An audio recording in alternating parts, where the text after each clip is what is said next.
మేము కొట్టలేము, తిట్టలేము, ఏమీ చేయలేము. మీ దగ్గర చేతగానంలో చేతులు కట్టుకుని ఉండాల్సిన పరిస్థితి వచ్చింది మాకు.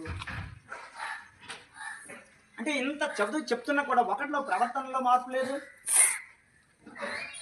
ఒక చదువులో మార్పు లేదు, ఒక రైటింగ్ స్కిల్ లేదు, రీడింగ్ స్కిల్ లేదు. అసలు ఏంటి ప్రాబ్లం? మీదా మాదా? మాదేనా? మాదైతే చెప్పండి. మీ అందరికీ చిన్న దండం పెట్టి పడుకుని పెట్టి పెట్టేస్తాను. మీ అందరికి దండం పెట్టేసి వదిలేస్తాను. లేదంటే ఇలా నేను తీసుకుంటాను. మరి గుంజలు లేనా మీకు అందరికి కూడా? మీ నేను పంచుకుంటే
ప్రియమైన తల్లిదండ్రులారా, మాకు చేతనైనంత వరకు ఇక్కడ మేము చేస్తున్నాం.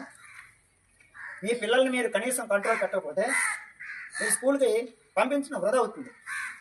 ఎందుకంటే ఇక్కడ మా ఉపాధ్యాయులు మేము ఎంత కష్టపడి పనిచేసినా కూడా ఎలాంటి ప్రయోజనం ఉండదు.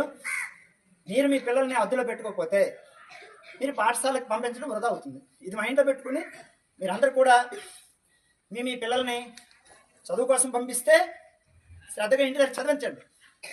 ఇంకా దేనికోసం అయితే పంపిస్తే పాఠశాలకు పంపించద్దు. ఇది నా యొక్క విజ్ఞప్తి. ఓకే.